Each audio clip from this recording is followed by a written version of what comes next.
Bonjour à tous, donc dans cette vidéo je vais corriger l'exercice 22.2, donc le deuxième exercice de la feuille de route 22. Donc cet exercice a pour but de faire le lien entre les triangles semblables et la proportionnalité, donc c'est l'occasion de réviser la proportionnalité. Donc on nous dit que ABC et DEF sont des triangles semblables. Donc semblables, je vous rappelle, ça veut dire même forme.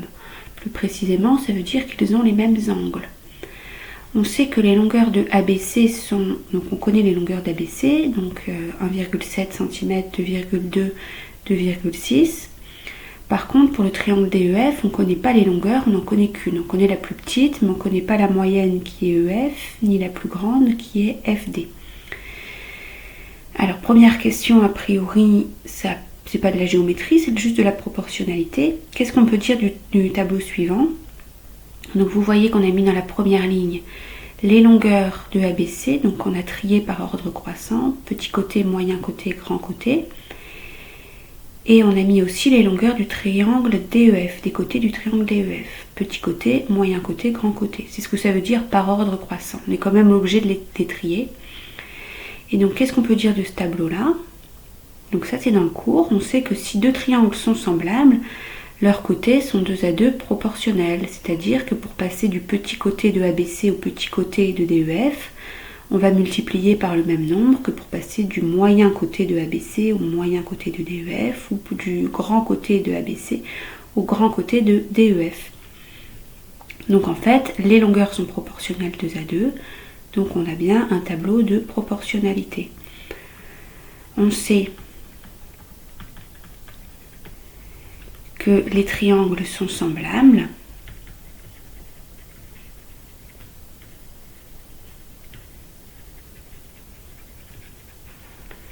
Donc leurs longueurs sont proportionnelles. 2 à 2.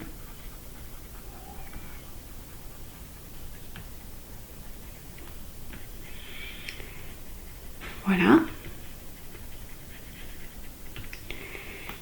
Donc le tableau est un tableau de proportionnalité.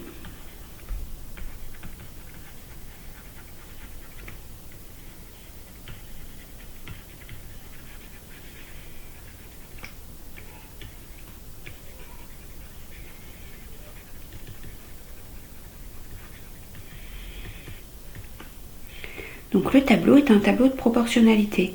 Donc voilà, ce qu'il faut savoir sur les triangles semblables, a priori, c'est que deux triangles sont semblables si ils ont la même forme, c'est-à-dire s'ils ont les mêmes angles. Mais la propriété dont on se sert beaucoup, c'est que s'ils sont semblables, alors ils ont leur côté proportionnel. Hop. Compléter le tableau précédent et en déduire les longueurs des côtés du triangle DEF. Donc on veut connaître cette case-là, ce qu'il y a dedans, et cette case-là. Donc là, je vous l'ai expliqué dans le cours, il y a plusieurs façons de remplir un tableau de proportionnalité. Soit c'est peut-être la méthode que vous avez vue en 5e, vous calculez les quotients et vous regardez le quotient que vous connaissez. Donc méthode 1, on calcule le coefficient de proportionnalité, on fait 5,1 divisé par 1,7, ce qui nous fait 3. Et on sait que le nombre qui est là, divisé par 2,2, ça va nous faire également 3. Donc si vous préférez, là le coefficient de proportionnalité c'est x3. Donc du coup, pour avoir ce nombre-là, on fait 2,2 x 3. Ça fait 6,6. Et celui-là, 2,6 x 3, ça fait 7,8. 6,6 et 7,8. Donc ça c'est la méthode 1, donc c'est recherche du coefficient de proportionnalité.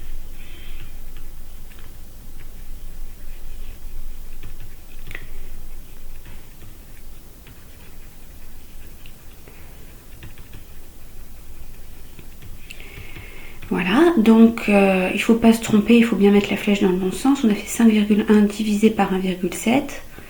Ça veut dire qu'on se demande par quoi il faut multiplier 1,7 pour avoir 5,1. Donc la flèche va bien comme ça, x 3. Voilà.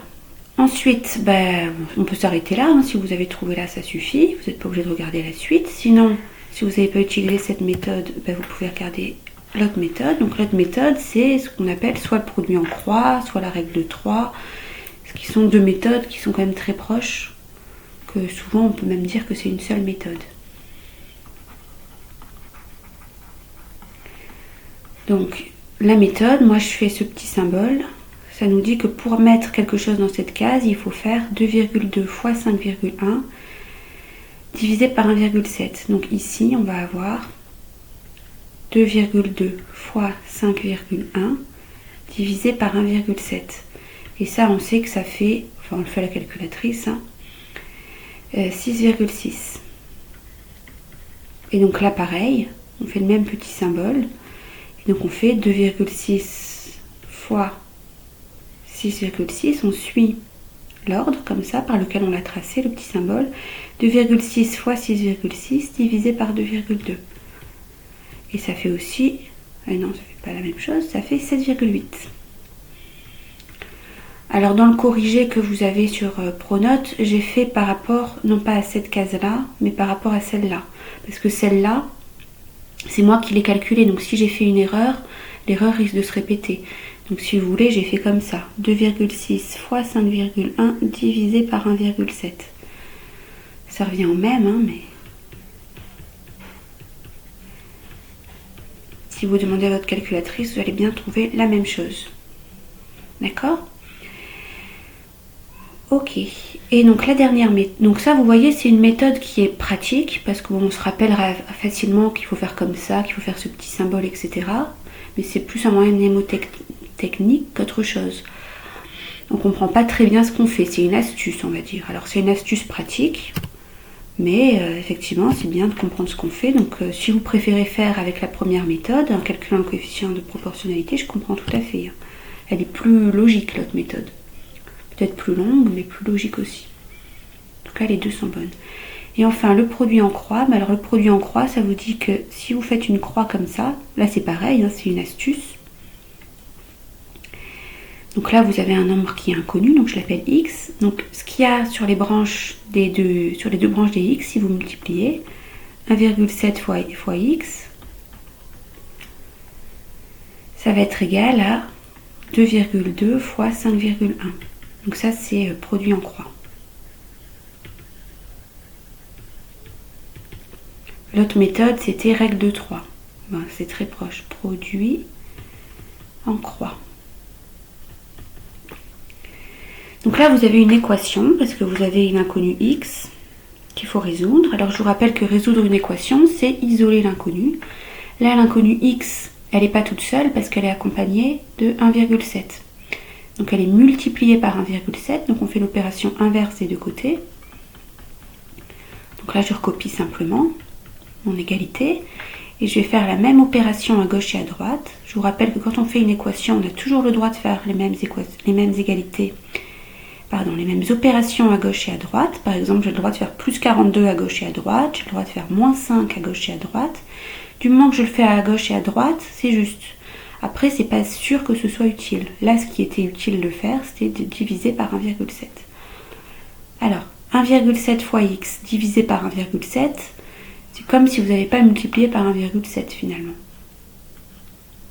Vous pouvez rayer. Il va vous rester x. Et là, 2,2 fois 5,1 divisé par 1,7, vous demandez à votre calculatrice et ça va vous donner 6,6. Ensuite, vous pouvez faire la même chose pour la dernière case. Vous pouvez appeler y l'inconnu par exemple. Alors soit vous utilisez le produit en croix avec cette colonne-là, soit vous utilisez le produit en croix comme ça. Avec la première colonne, vu qu'avec la première colonne, vous êtes sûr que vous n'avez pas fait d'erreur, vu que c'était dans l'énoncé.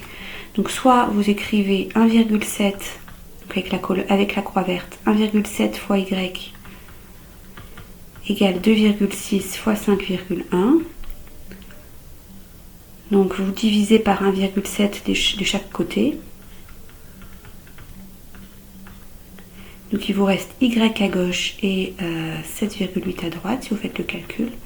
Soit avec la croix rouge, là, ça vous fait 2,2 fois y égale 2,6, on suit la deuxième branche, fois 6,6. Donc là, l'opération qu'on fait à gauche et à droite, l'as Y n'est pas tout seul, c'est qu'il est accompagné de fois 2,2. Donc le contraire de multiplier par 2,2, c'est diviser par 2,2. Je divise par 2,2 des deux côtés. Hop, donc il me reste Y à gauche, parce que si je multiplie par 2,2 et qu'après je divise, c'est comme si j'avais rien fait. Et si je fais le calcul, je trouve aussi 7,8. Voilà, donc là ça fait peut-être beaucoup de méthodes, etc. Mais vous êtes vraiment libre de choisir celle que vous voulez. On ne peut pas vous en imposer une en particulier. On ne va pas vous dire à l'aide de produits en croix déterminer la valeur. C'est vraiment vous qui décidez selon la méthode qui vous plaît le plus, avec laquelle vous êtes le plus à l'aise.